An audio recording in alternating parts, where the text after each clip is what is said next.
കണ്ണൂരിനെ അതിദാരിദ്ര്യമുക്ത ജില്ലയായി പ്രഖ്യാപിച്ചു. മന്ത്രി എം.ബി. രാജേഷാണ് പ്രഖ്യാപനം നടത്തിയത്. അതിദരിദ്രരില്ലാത്ത കേരളവും യാഥാർത്ഥ്യത്തിലേക്ക് നീങ്ങുകയാണ്. ഇതാണ് യഥാർത്ഥ കേരള സ്റ്റോറിയെന്ന് മന്ത്രി എം.ബി. രാജേഷ് കണ്ണൂരിൽ പറഞ്ഞു. അതിദരിദ്രമുക്ത ജില്ല എന്ന പ്രഖ്യാപനം വന്നതു മുതൽ ജില്ലകൾ തമ്മിൽ ആരോഗ്യകരമായ മത്സരങ്ങൾ നടക്കുന്നുണ്ടെന്ന് മന്ത്രി എം.ബി. രാജേഷ് പറഞ്ഞു. കോട്ടയത്ത് ഇതിന്റെ പ്രഖ്യാപനം കഴിഞ്ഞ ദിവസം നടന്നു. ഇതിൽ കണ്ണൂരിന് പരിഭവമുണ്ട്.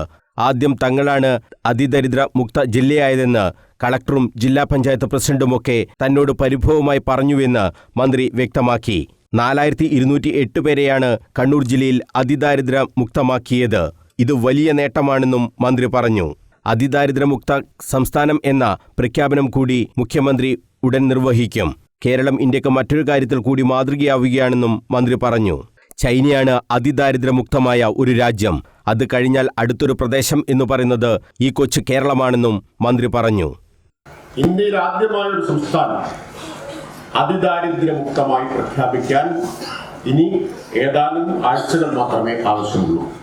ലോകത്തിനു മുമ്പ് ഇങ്ങനെ വിജയകരമായിട്ടുള്ളൊരു ശ്രമം നടത്തിയത് ഒരു രാജ്യം മാത്രമാണ്, ചൈനയാണ്. ചൈനയാണ് അതിദാരിദ്ര്യ നിർമ്മാർജ്ജനം നടത്തിയിട്ടുള്ള ഒരു രാജ്യം.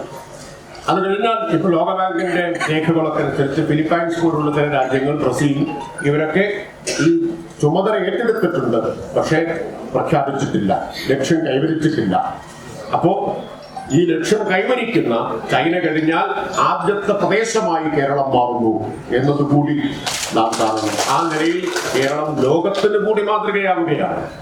കേരളത്തിന്റെ ഈ നേട്ടം ദേശീയ മാധ്യമങ്ങൾ വലിയ പ്രാധാന്യത്തോടെ നൽകി.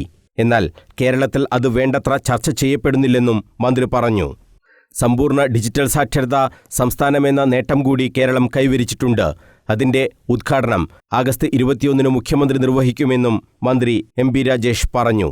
ഇന്ത്യയിൽ ആദ്യമായാണ് ഒരു സംസ്ഥാനം സമ്പൂർണ്ണ ഡിജിറ്റൽ സാക്ഷരത നേടുന്നത്.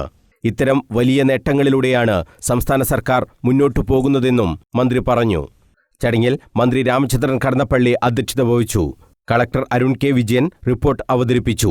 ജില്ലാ panchayat president advocate K. Ratnakumari, K. Shailaja MLA, K V. Sumesh MLA, ജില്ലാ panchayat vice president advocate Binoy Kurian, ക്ഷേമകാര്യ standing committee chairman V K. Suresh Babu, block panchayat association സംസ്ഥാന president C M. Krishnan, Kalliasseri block panchayat president P. Shajar, ഗ്രാമപഞ്ചായത്ത് അസോസിയേഷൻ ജില്ലാ president M. Sreedharan, planning officer Sinoj Meppadiyath, ജില്ലാ ജോയിന്റ് ഡയറക്ടർ ടി.ജെ. അരുൺ തുടങ്ങിയവർ സംസാരിച്ചു.